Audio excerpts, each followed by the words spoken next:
So I think, this is really true. If you are really ambitious or if you are really focused for something, you will see that everything around you will start happening for you.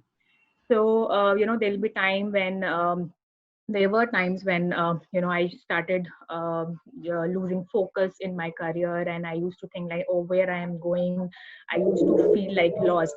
But then, it is important that time and again you just come out of that phase and relook your goals once again, and see that if maybe your goal is not very realistic, or maybe you are asking from your life too much. So I think, but if you are staying focused to what you need ultimately in your life, I think everything will start falling in place for you. So this is my, I would say, a belief that I always follow, and I teach my team members, or I teach my kids also. So I would say, another thing that I believe is, you should move on in your life if you have. If you are not able to adjust to somebody, or if you are not able to, if you don't like somebody, say for example, I think you should move on. You should not keep your grudges, or you should not always keep thinking about the same thing. You should move on in life. So I think, my overall journey was interesting in the sense that, when I moved from my own family, from my parents to my in-laws family, how things change. It taught me how you need to be adaptable, how you need to make sure that your things are in line, and you are adjusting to their family and everything. And my kids taught me how to be patient, because kids test your patience like anything.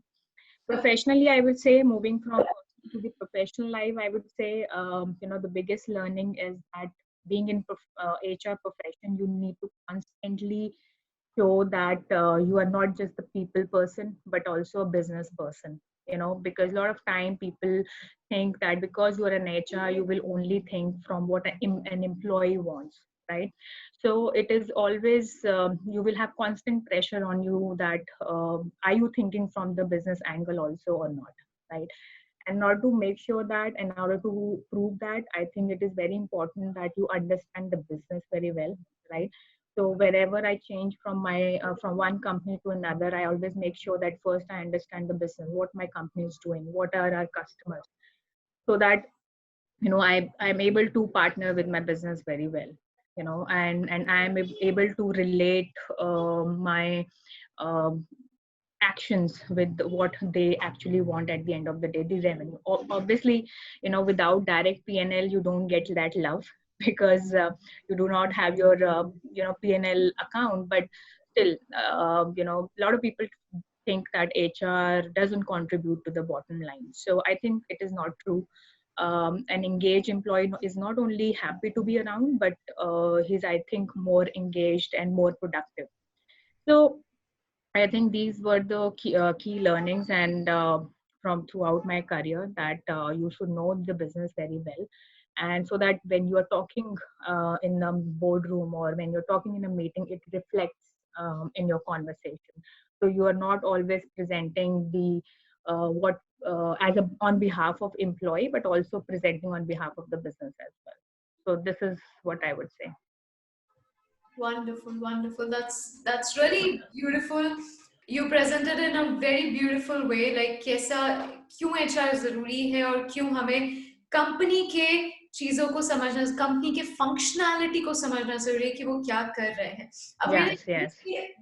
मेरा यहीं से एक प्रश्न आता है कि being an HR हम company के जिम्मेदारियों को कैसे समझे. एक होता है पेपर पे जिम्मेदारी लिखा है, point number 1 2 3 and 4, that is something which is there theoretical.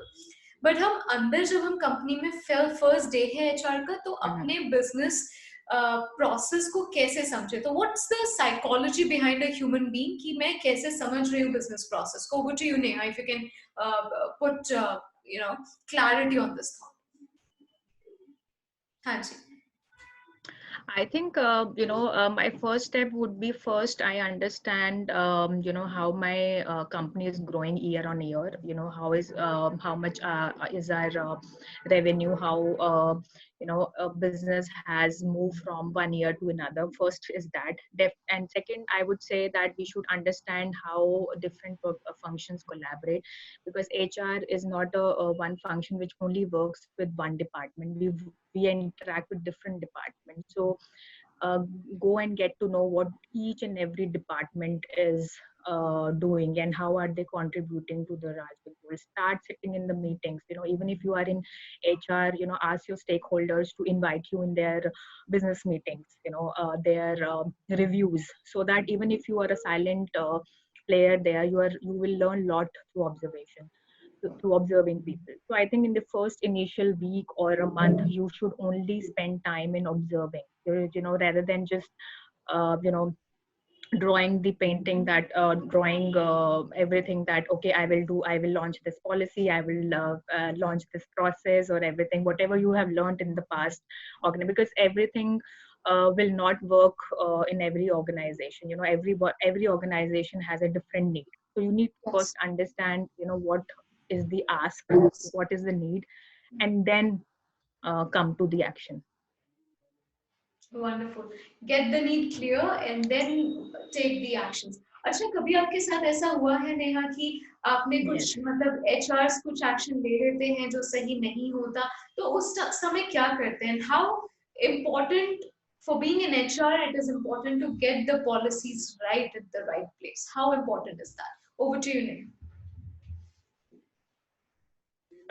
I think yes, it is very important. A lot of, like, for example, today, when we are going through this pandemic situation, there are a lot of amendments we are doing to the policy, that how things were operating earlier and how it is changing. Especially, making a remote working policy. Say, for example, that when you are working from home, how you need to make sure that you are taking care of the data security, you are adhering to the schedule and everything. So I think.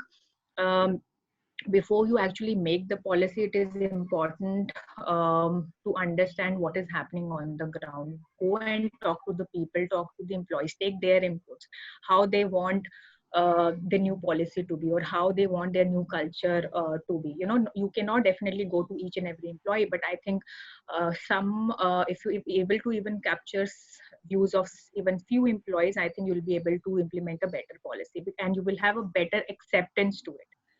I can maybe definitely make a first draft and go that, okay, this is what we are thinking, but I think taking a buy-in from the business or people who are actually going to follow it tomorrow, it is very important, right? So this is I've always done. So like today, I have not, for remote working policy, I have not reached out to employees specifically, but at least managers, because managers definitely know what their team wants, because they are talking to them day in day out. So I think in order to get more and more acceptance to the change that you are doing in the policy, or even if you're introducing a new one, it is important first what your customer. So employees are your customer, and even your business. So both are your customers. You need to understand both, what both needs. Yeah. Wonderful. एक tough question आपसे नेहा.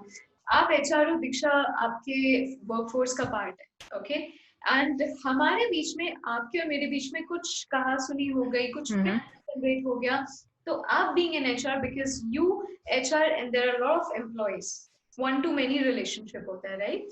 तो एक HR अपने मन के अंदर कोई friction life में ना रखे. यूजुअली हम सब इंसान हैं, सब लोग के मन में आ जाता है कि यार ये बेकार है, मुझसे ऐसे बात किया, right? So being an HR, how tough or how easy it is to manage these feelings within you, and how you become a great HR professional who takes care of the company and takes care of the people. Over to you.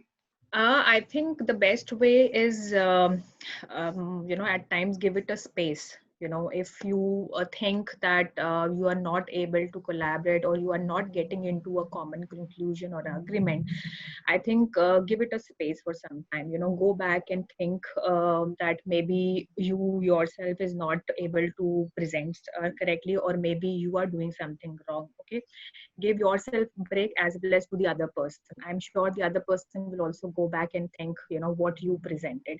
So that space, that some time, maybe a week or something, and go back again. Okay, I'm sure this is what we discussed last time.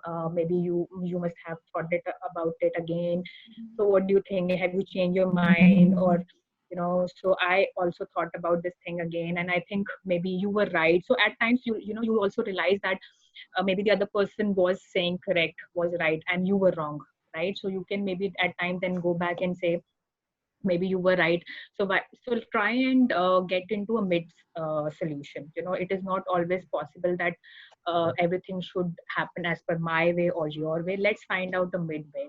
Or maybe if you are introducing a new initiative, just convince them, like, let's not try to on all employees, let's just pick up a group. Let's try on them. For example, there was a situation in my last organization where we were introducing a new incentive scheme. Okay, and the business was not very convinced. So I said, okay, fine, that's absolutely fine if you think it will not work it out, but can you give me this opportunity at least to try on one group? Okay, I picked up a group where we had just 20 employees. Let's try on them. If it will work it out, fine, good, it's win-win for both of us. Otherwise we will not do it. So I think this is the best solution if you ever get into such a situation.